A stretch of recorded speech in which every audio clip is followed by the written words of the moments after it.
The body keeps score even when the mind refuses to. That's something Avery Whitmore learned the hard way, not from a textbook, not from the nursing program she never finished, but from 18 months of working herself raw to keep her brother out of a loan shark's collection list. When your hands have learned to function on 3 hours of sleep and your stomach has learned to ignore hunger, you stop noticing how close to the edge you actually are. You just keep moving. Until you don't. She almost didn't take the job.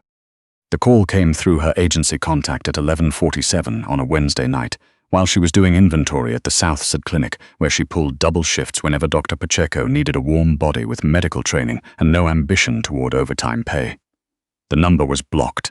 The voice on the other end was neutral, careful, the kind of careful that told her immediately this was not a straightforward medical placement. Private compound, possibly longer, live-in, cash only, no documentation, non-disclosure required. Most people would have hung up. Avery asked for the rate. When the voice gave her a number that would cover 4 months of Cade's payments to Dunmore's people, she said yes before she fully processed what she was agreeing to. She didn't let herself think too hard about it on the drive out of the city. She'd learned that lesson too. Overthinking was a luxury you couldn't afford when the only alternative to action was drowning. Cade was 22 years old. He had taken a loan from Emmett Dunmore's operation to cover his roommate's emergency surgery, because that was the kind of person Cade was, the kind who would put himself in the path of a bullet for someone else without checking how far away the bullet was. Now he owed $43,000 to a man who charged 30% interest per month and sent people to your door who broke things other than windows. Avery was the only thing standing between Cade and a very bad outcome. She gripped the steering wheel and drove north. The estate sat behind a reinforced iron gate on a property registered to a pharmaceutical holding company, which told Avery everything she needed to know about the financial architecture of whoever lived there. She gave her name at the gate. A guard she'd never seen before walked her inside without speaking. The grounds were immaculate despite the March cold, precise gravel paths, security cameras on every structure, men stationed at intervals who looked at her the way they looked at every variable they hadn't fully assessed. Inside, a woman named Mrs. Parrish, who introduced herself once and expected the introduction to hold permanently, walked Avery through the private medical suite on the second floor of the East Wing. The suite was better stocked than some urgent care clinics she'd worked at. IV equipment, surgical trays, a refrigerated cabinet with labeled medications, a crash cart with a defibrillator that looked like it had been used before. "The principal requires complete discretion," Mrs. Parrish said, her voice carrying the flat precision of someone who had delivered these words many times. "You will not speak about patients, incidents, or residents with anyone outside this compound. You will not document anything on personal devices. You will not ask questions that fall outside the scope of the immediate medical concern." "Understood," Avery said. She needed the money. She did not meet Corbin Mace that first day. She heard him, though, the heavy footfall of a large man moving through the upper corridor at midnight, the low bark of a command that traveled through the walls of the estate like a current through water. She was making notes in the medical log, anonymized, the way Mrs. Parrish had directed, when she felt the shift in the building's atmosphere, the way a house changes when its center of gravity walks through it. She told herself it didn't matter. She organized syringes by gauge and went to bed. She met him on the 4th night. She couldn't sleep. The compound was never fully quiet, and she'd been woken by the distant low frequency of raised voices and the tremor of a door slamming somewhere in the West Wing. She got up for water, pulling her cardigan around her shoulders, and walked down the east hallway toward the small kitchenette the staff used. He was standing in the corridor outside the medical suite. Not moving, not speaking, just standing there, one broad shoulder braced against the wood paneling, his head tilted back slightly, jaw tight. He was fully dressed, dark slacks, a half-unbuttoned shirt, a watch that probably cost more than Cade's entire debt. He was breathing in that deliberate, controlled way that told Avery he was working very hard to breathe at all. She stopped 6 feet away. His eyes found her immediately. They were dark, almost black in the corridor lighting, and the look in them was the look of someone caught in a moment they would rather have kept private. Not embarrassed, exactly. Something harder than embarrassed. Cornered. "I wasn't expecting anyone in this hallway," he said. His voice was low and very controlled. "Neither was I," Avery said. She recognized what she was looking at. She'd seen it in the ER, in the clinic waiting room, in men who came in from construction sites with injuries they'd been ignoring for days, and finally couldn't anymore. She'd seen it in herself, in the mirror, in the weeks after her father died, when her own body started staging small rebellions. The body under sustained, impossible pressure, finally insisting on being heard. "Your heart rate is elevated," she said, not unkindly. "You can't see my heart rate. I can see your carotid pulse from here, and your hands." He looked down at his own hands, which were very slightly but unmistakably trembling. His jaw tightened. "I don't need medical attention," he said. "All right," Avery said. "Do you want me to go?" A long pause, the kind that meant something. "No," he said finally. The word came out clipped, reluctant, like it cost him. She walked to him slowly, the way you walk toward a person who's close to the edge. She didn't touch him. She leaned against the opposite wall and slid down to sit on the hallway floor, folding her legs under her. "You can stay standing or you can sit down," she said. "Either way, I'm just going to be here for a minute." He looked at her like she'd said something in a language he'd never encountered. Then slowly, he slid down the wall on his side of the corridor and sat on the floor, forearms on his knees, head forward. The rigid architecture of his posture didn't entirely relax, but something in it yielded, fractionally, the way a structure does when it finally allows itself to be load-bearing instead of load-resisting. They sat there in the corridor for 11 minutes. She counted. She didn't talk. She just existed near him, which was sometimes the only thing that worked. When his breathing had evened out, he stood, straightened his shirt, didn't look at her. "This didn't happen," he said. "Of course not," Avery said. She went back to her room. She didn't tell herself it didn't matter. She already knew it did. His name, she confirmed the next morning, was Corbin Mace, not that anyone at the estate said it casually.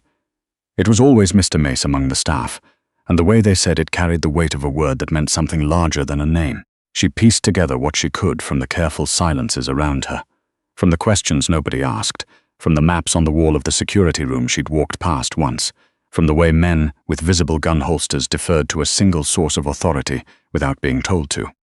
He ran things. That was the simplest and most accurate version of what she could determine. He ran things the way pressure runs through a closed system, quietly, invisibly, absolutely. She treated his people over the following 10 days, a broken finger, badly set and healing wrong. A laceration from what she was told was a kitchen accident, which she chose to accept at face value.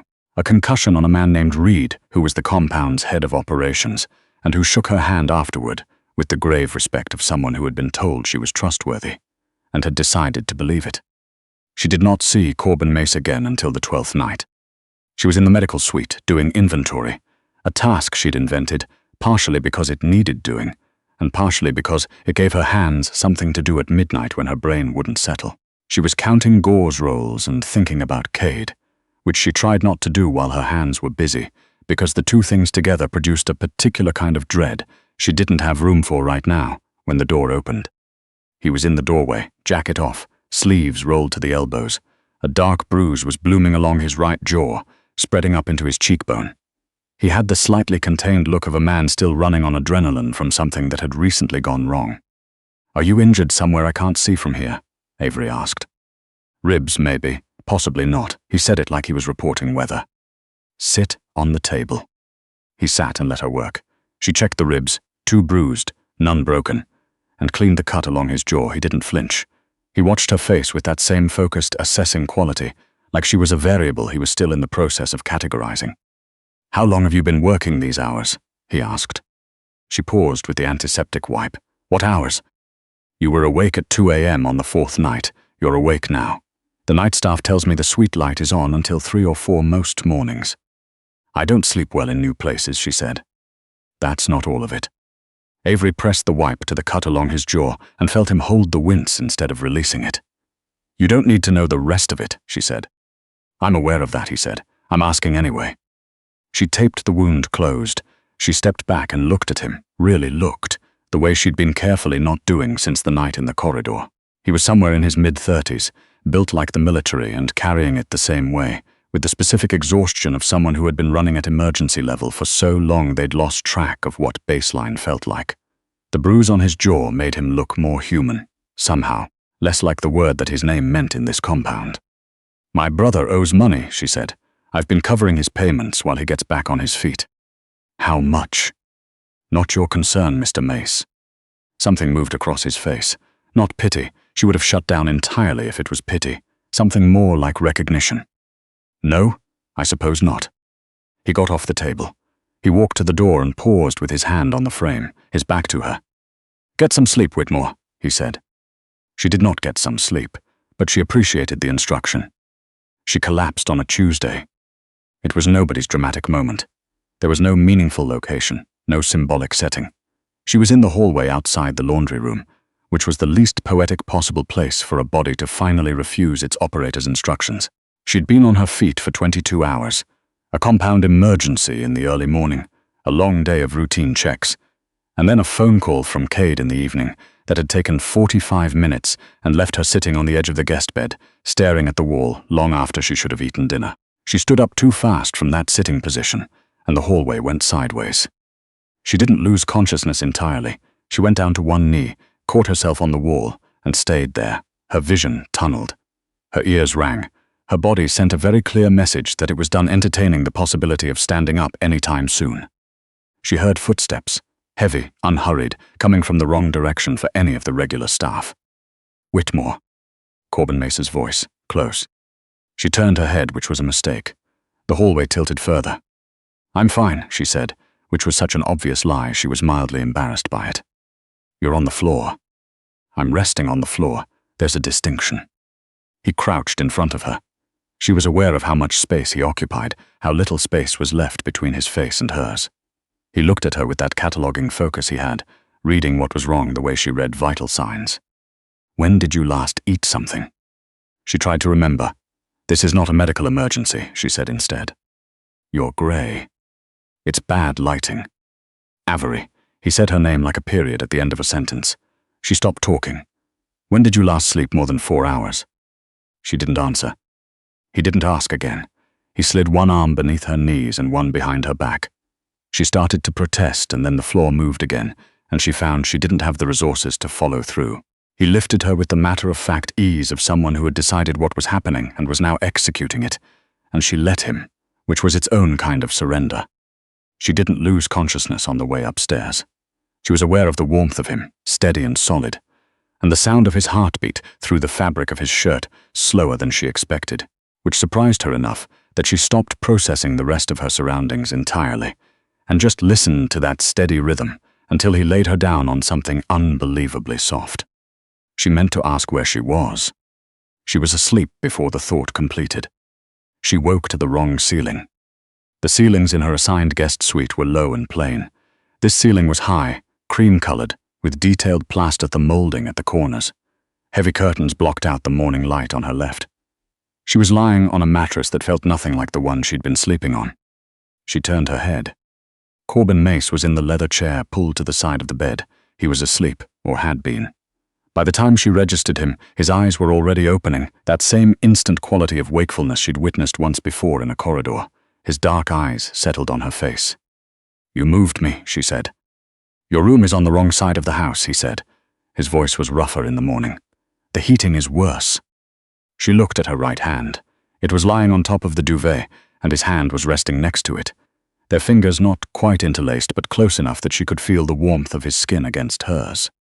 She was not holding his hand. Or she wasn't now. She might have been before she woke up. "I apologize for the inconvenience," she said. "Your liability collapsed in my hallway," he said. "The inconvenience was preemptive." She pushed herself carefully to sitting. Her spine ached, but the violent, nauseating exhaustion of the night before had downgraded to something manageable. She could think clearly, which meant her blood pressure was back within reasonable range. She looked at him. He looked like he'd been in that chair for the entire night. "You stayed," she said. "I was here when you woke up," he said, which was technically an answer and also not one. "That's not what I asked." He agreed. "It isn't." The door opened. A staff member she didn't recognize entered with a tray, coffee, something covered that smelled like actual food. She set it on the table by the window without speaking and left. Avery watched the door close. "I need to get back to the medical suite," she said. "You need to eat first." He stood, poured a cup of coffee, brought it to her. He sat back down in the chair. He didn't leave. She drank the coffee. She ate the food he had apparently ordered brought to this room, which meant he had been awake enough at some point during the night to call someone and arrange it. She thought about that for a long moment.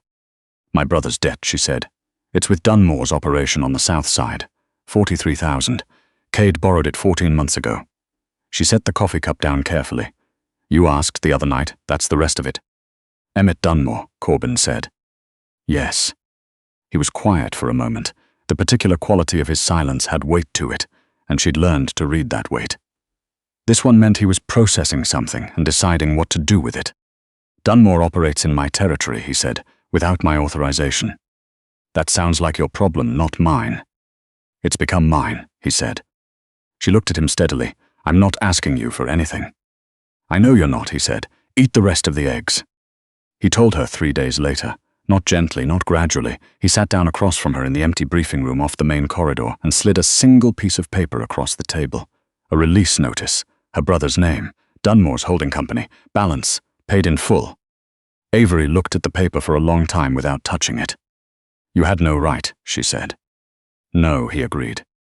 Cade doesn't owe you anything. No. And I don't either.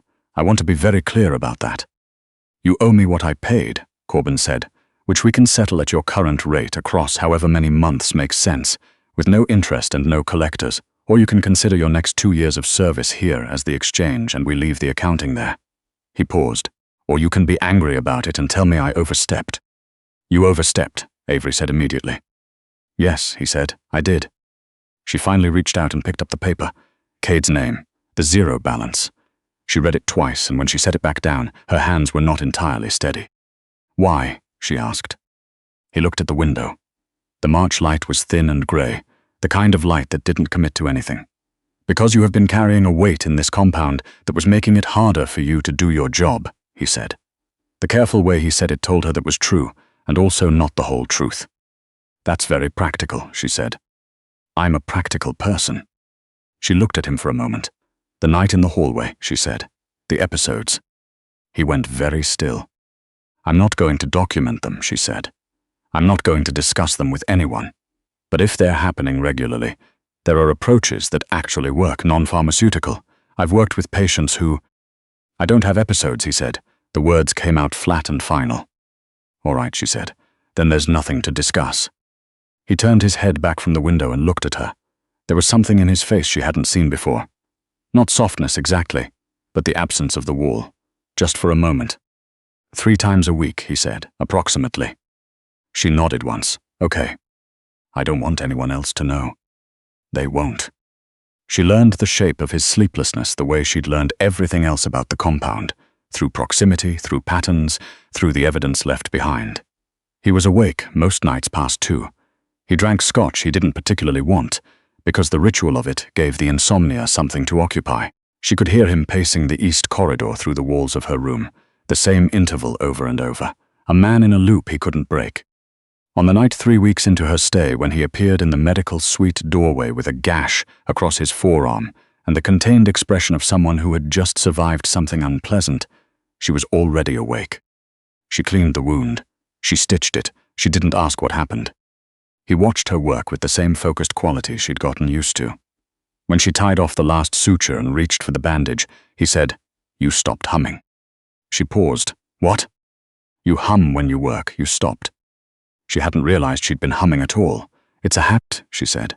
My brother and I used to. She stopped. It doesn't matter. It matters, he said. She bandaged the wound. She gathered the tray. She was moving to leave when he said her name.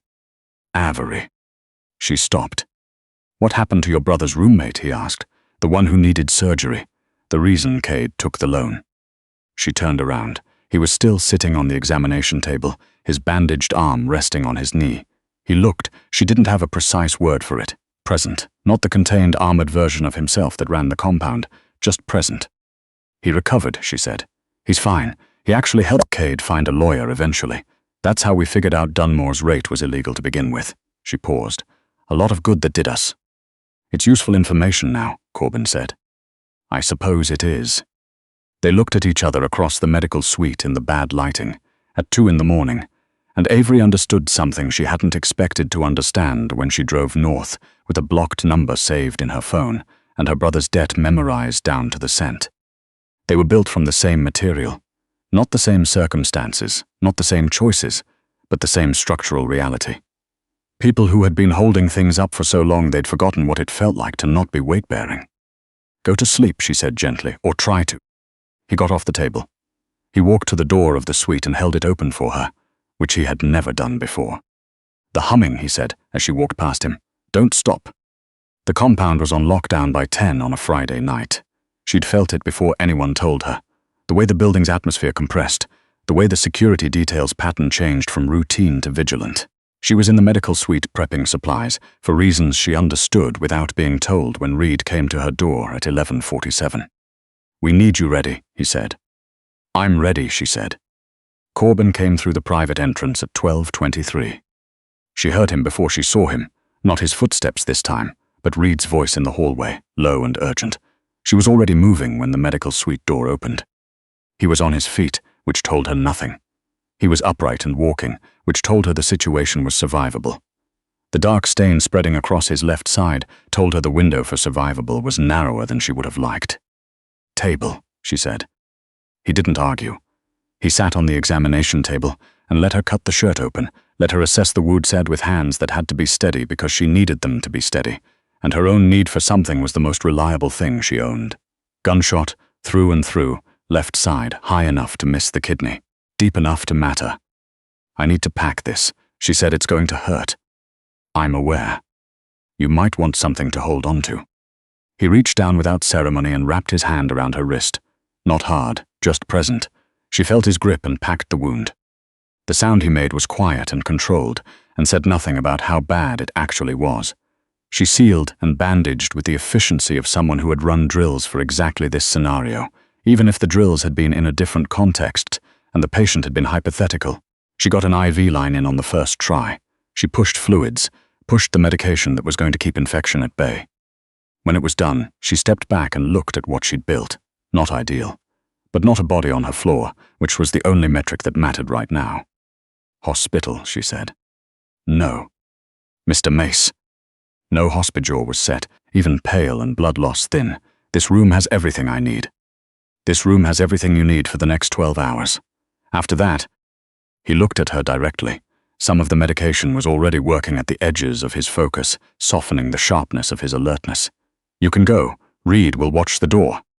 Reed isn't a nurse. You don't have to stay. She looked at him, pale, managing even now, even medicated and wounded, to project the particular weight that his name carried in this building. Managing to sit up straight on an examination table at midnight because he didn't know what it looked like to let someone else hold the sky. She knew exactly what that looked like. She'd been doing it herself for 2 years. I'll stay, she said. She pulled the chair to the side of the table. She sat down. She checked his vitals every 20 minutes and made notes in the log, and listened to his breathing settle, gradually, from the high controlled speed of pain and adrenaline into something slower and more real. Around 2 in the morning, his eyes were half open. The contract, he said. His voice was thick with medication and exhaustion. We can discuss it when you're not running on morphine. 21 days was never going to be enough time, he said. I knew that when I had them write it. She looked at him. That's a strange thing to admit. I'm having a strange night. She adjusted the IV line. She checked the bandage. She was reaching to dim the lamp when his hand came up and caught her wrist. Weak. This time, not the grip of a man holding on, the reach of a man asking, which were entirely different things, and she understood that he knew the difference too. Stay, he said. One word, it held everything he didn't know how to say out loud. She looked at his hand on her wrist. She looked at his face, stripped down to just a person under impossible pressure, asking for the one thing he'd never been able to ask anyone for before. She sat back down. I'm here, she said. Get some rest, Corbin. It was the first time she'd used his name.